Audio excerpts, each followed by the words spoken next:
Hello everyone, আজকে আমরা HTML table তৈরি দেখব, অর্থাৎ এইচটিএমএল দিয়ে কী করে ওয়েব পেজে টেবিল তৈরি করা হয়। তো ফার্স্টে আমরা একটু কয়েকটা টেবিল দেখে নেই যে এইচটিএমএল টেবিলগুলো কেমন হয়। আমরা একটু গুগলে যদি সার্চ করি এইচটিএমএল টেবিল এবং ইমেজেস যদি দেখবো যে এইচটিএমএল দিয়ে কিন্তু আমরা এই ধরনের বিভিন্ন টেবিল তৈরি করতে পারি। আমাদের প্রয়োজন অনুসারে বিভিন্ন ধরনের টেবিল আমরা কিন্তু এইচটিএমএল দিয়ে তৈরি করতে পারি। তো চলুন আমরা দেখবো যে আসলে কিভাবে এই টেবিলটা তৈরি করা হয়। সো আমি একটা ফোল্ডার নিয়ে নেই টেবিল, এবং এটা আমি ভিএস কোডে ওপেন করব।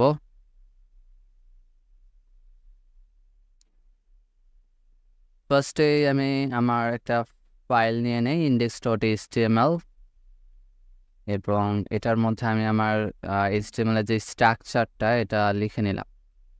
আমি যদি এই টেবিল প্রজেক্টটা যদি আমার ব্রাউজারে রান করি, এখন কিছুই নাই, কারণ আমরা তো কিছু লিখিনি। সো ফার্স্টে আমি একটা h2 দিয়ে লিখে নেই যে HTML table making,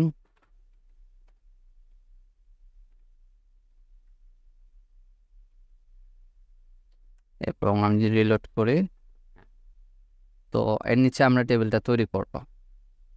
so table তৈরি করার আগে আপনাকে আসলে যে বিষয়গুলো মাথায় রাখতে হবে, যে টেবিল তৈরি করতে গেলে আপনাকে টেবিল ট্যাগটা লাগবে। আপনার HTML এ টেবিল যে ট্যাগটা, এই টেবিল ট্যাগটা ইউজ করতে হবে।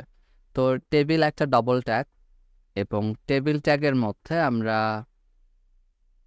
টেবিলের জন্য যে দুইটা জিনিস আর কি লাগে, যে একটা টেবিলে যে দুইটা জিনিস থাকে, আমি যদি আপনাদের একটু পেইন্টে যদি জিনিসটা ডিসক্রাইব করে দেখাই, তাহলে আসলে বিষয়টা আপনাদের জন্য বুঝতে সুবিধা হবে। সো আমি এখানে একটা ফাঁকা উইন্ডো নিয়ে নিলাম, এবং আমি এখানে একটা সিম্পল একটা টেবিল ড্র করছি। ওকে, সো এখানে আমি একটা টেবিল কিন্তু অলরেডি কিন্তু বানিয়েছি। তো এটা আমাদের কাছে হয়তো টেবিল মনে হচ্ছে না, আর যখন আমরা এর মধ্যে একটা কলাম সেপারেট করে দিব, তখন আমার কাছে আসলে এটা রিয়েলি টেবিল টেবিল মনে হবে। সো এটা হচ্ছে টেবিল। তো আপনি যখন HTML দিয়ে এরকম টেবিল তৈরি করতে যাবো, আমাকে কয়েকটা জিনিস মাথায় রাখতে হবে। ফার্স্ট যে জিনিসটা আপনাকে মাথায় রাখতে হবে সেটা হচ্ছে আপনার টেবিলে যে জিনিসটা থাকে, যে রো থাকে, ঠিক আছে? টেবিলে আপনার রো এর ব্যাপারটা থাকে, রো বা সারি। এই যে এটা একটা রো, তারপরে এটা একটা রো, এবং এগেইন এইটা একটা রো। তো এখানে তিনটা রো আছে।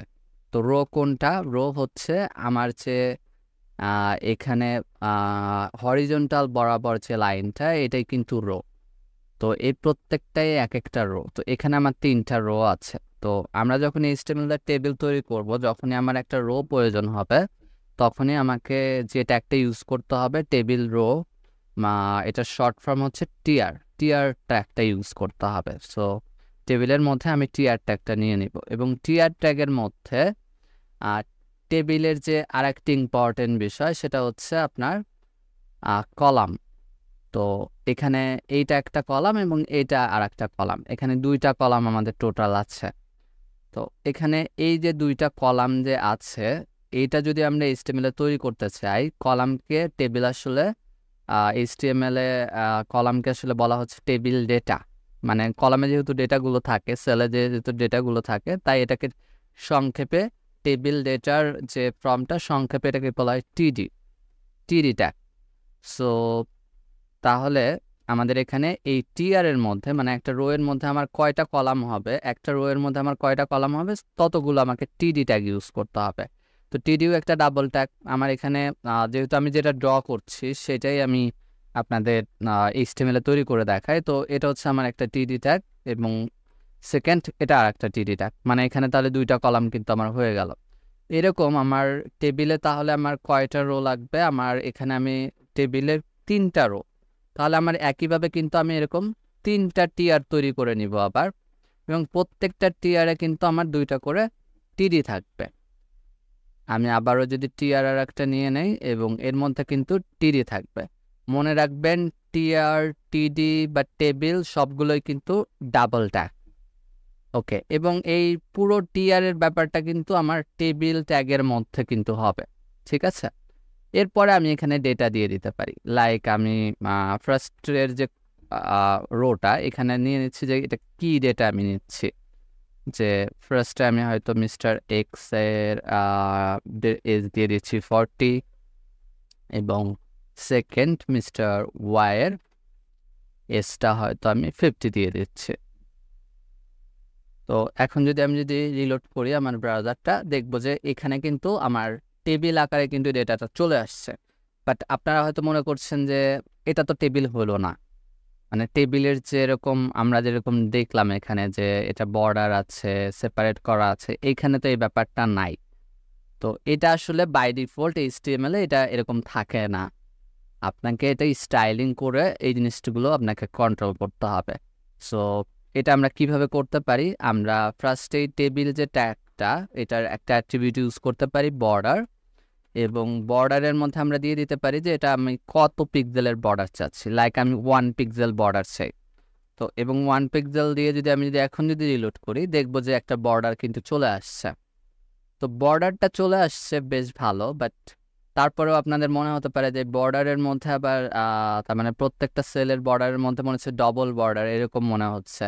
তো এটা আসলে যেটার কারণে হয়েছে সেটা হচ্ছে সেল স্পেসিং নামে একটা অ্যাট্রিবিউট আছে, এই ভ্যালুর কারণে এটা এরকম আসে। তো আপনি যদি সেল স্পেসিং এই অ্যাট্রিবিউটটা যদি টেবিলে ইউজ করেন এবং এটা যদি 0 করে দেন, মানে 0 করে দেন, তাহলে দেখবেন আপনার এই স্পেসিংটাও চলে যাবে।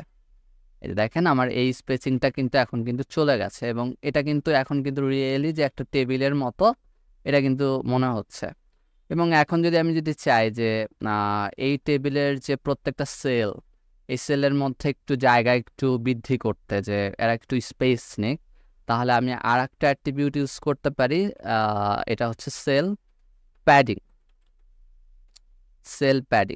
সেল প্যাডিং এর ভিতর আমরা লাইক 10 পিক্সেলের একটা প্যাডিং দিলাম, এবং আমরা যদি ব্রাউজারটা রিলোড করি তাহলে দেখবো এই যে আমার এই যে টেবিলের মধ্যে প্রত্যেকটার মধ্যে কিন্তু একটা স্পেসিং কিন্তু তৈরি হয়ে গেছে, এই যে টেবিল। তো এখানে আমার কলাম বৃদ্ধি করতে হয় বা রো বৃদ্ধি করতে হয়, আমি কিভাবে করব? তো একটা কথা মাথায় রাখতে হবে যে আমরা যখন নর্মাল টেবিল তৈরি করব তখন কিন্তু আমাদের প্রত্যেকটা রোয়ে কিন্তু কলাম সংখ্যা সমান হতে হবে। লাইক আমি এখানে একটা কলাম বাড়াতে চাই, তাহলে কিন্তু আমাকে প্রত্যেকটা রোয়ে কিন্তু কলামগুলো বাড়াইতে হবে। তো আমি ধরেন একটা কলাম বাড়াচ্ছি, যেটা হচ্ছে আমি দিয়ে দিচ্ছি যে ক্লাস, সে কোন ক্লাসে পড়ে।